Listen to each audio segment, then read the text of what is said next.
ایک نوجوان نے اپنا واقعہ بیان کیا. وہ کہتا ہے ایک نوجوان تھا, بڑا دیندار اللہ والا تھا. تو کہتا ہے کہ میں ایک دفعہ بازار نکلا کچھ کام کے لیے, مارکیٹ سے کچھ چیزیں لینے کے لیے. میں جب مارکیٹ میں داخل ہوا تو وہاں پہ میں کیا دیکھتا ہوں کہ ایک لڑکی ہے اور بڑے ہی ایک آپ یوں سمجھ لیں کہ اس قسم کا لباس پہنے ہوئے اور تکبر کے ساتھ وہاں پہ چل رہی ہے اور لوگوں کو اپنی طرف مائل کر رہی ہے. تو میں نے کہتا میری جب اس پہ نظر پڑی تو مجھے خیال آیا کہ یہ اگر اسی حال میں دنیا سے چلے گی تو اس کا کیا بنے گا. تو کہتا میں نے سوچا کہ میں جا کے بات کرتا ہوں.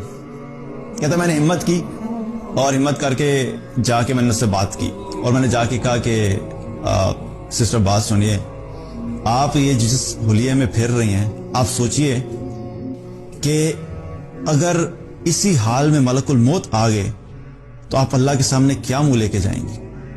اب بات اس نے کی, ظاہر اپنے اس کے ذہن میں تھا کہ میں بات کروں گا, ہو سکتا ہے میرے بات کرنے کی وجہ سے احساس پیدا ہو جائے, کیونکہ بہت سی ایسی دفعہ ہوتا ہے کہ ایمان والے جب ایمان والوں کو یاد دہانی کراتے ہیں تو اللہ سبحانہ تعالیٰ کی طرف لوگوں کا رجحان بھی ہو جاتا ہے. تو کہتے جب میں نے بات کی تو میں نے سوچا شاید اللہ تعالیٰ دل میں ڈال دے. تو میری بات سنتے ہی اس لڑکی نے میری طرف دیکھا, مجھے کہتی ہے تمہارے پاس موبائل ہے؟ ہاں جی ہے. کہتا اپنا موبائل نکالو اور اپنے رب کو کال ملاؤ اور اس کو کہو کہ بھیج دے ملک الموت کو. وہ لڑکا کہتا ہے کہ میں نے جب یہ بات سنی تو میرا جسم کانپ گیا اور مجھ پہ ایسا خوف طاری ہوا کہ یہ نہ ہو کہ ابھی زمین پھٹے اور اس کے ساتھ میں بھی یہاں پہ دھس جاؤں. اور یاد رکھیے کہ جو شخص اللہ کو جانتا ہے, اللہ کے دین کو جانتا ہے, جس نے قرآن پڑھا ہوا ہے, جو اللہ کی عظمت کو جانتا ہے, اللہ کے غضب کو جانتا ہے, اللہ کے غصے کو جانتا ہے, اللہ کی طاقت کو جانتا ہے, تو جو جاننے والا ہوتا ہے نا اس کے لیے بہت بڑی بات ہوتی ہے. اور جس شخص نے یہ پڑھا ہو کہ جتنی قوموں نے بھی تکبر کیا, جتنے لوگوں نے بھی اللہ کو للکارا, جتنے لوگوں نے بھی اللہ کی نافرمانی کر کے اللہ ہی کو چیلنج کیا, ان کا کیا حال ہوا.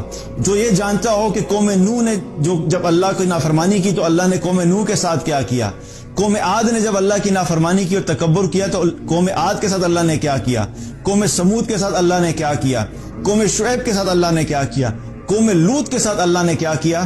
جو اللہ اتنا طاقتور ہے کہ اتنی بڑی بڑی قوموں کو, اتنے بڑے بڑے جائنٹ جیسے جو انسان دنیا پہ آئے ان کو ہواؤں سے اڑا دیا, کسی کو پتھروں سے اڑا دیا, کسی کو فرشتے کی چیخ سے اڑا دیا. تو جو اللہ اتنا طاقتور اور اتنی بڑی بڑی قوموں کو ختم کر سکتا ہے, وہ ایک لڑکی یا ایک انسان جب اللہ کو للکارے گا تو اللہ سبحانہ تعالیٰ نہیں کر سکتا کیا. تو کہتے ہیں کہ میں وہاں سے بھاگا, مجھے خوف ایسا طاری ہوا کہ میں آگے چلا گیا. میں نے کہا میں چھوڑ دیا. میں تھوڑا سا آگے گیا تو اپنے کام سے مارکیٹ کے کنارے پہ پہنچا. اتنے میں کیا دیکھتا ہوں کہ پیچھے سے چیخو پکار کی آواز آ رہی اور لوگ رو رہے.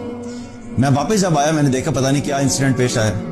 کہتا جب میں واپس آ کے پہنچا تو کیا دیکھتا ہوں کہ وہ لڑکی اسی جگہ پر مری پڑی ہے جہاں پہ اس نے یہ کہا تھا کہ بھیجو ملک الموت. اللہ اکبر کبیر. کہتا جب میں نے اس کو اس حال میں دیکھا تو میں وہاں سے پھر رک نہیں سکا اور پھر میں وہاں سے بھاگا. اور میں یہ سوچا کہ کس طرح انسان اپنے آپ کو کیا سمجھتا ہے اور اللہ کے سامنے کس طرح اللہ کو للکارتا ہے. تو یاد رکھیے کہ ایک ہے گناہ کرنا اور گناہ ہونے کے بعد اس گناہ پہ قائم ہو جانا اور پھر تکبر کرنا اور پھر اللہ ہی کو للکارنا شروع کر دینا. یہ بہت بڑا ظلم ہے اور انسان کبھی کبھی شیطان کے ایسے وسوسوں میں آ جاتا ہے اور ایسے برے طریقے سے ٹریپ ہو جاتا ہے کہ اس کے دل سے اللہ کی عظمت بالکل ختم ہو جاتی ہے. تو گناہ اگر ہو بھی گیا ہے تو یاد رکھو کہ کبھی اللہ کے سامنے یہ جرت نہیں کرو کہ گناہ کی بنیاد کے اوپر اللہ کے سامنے ہی تکبر کرنا شروع کر دیں.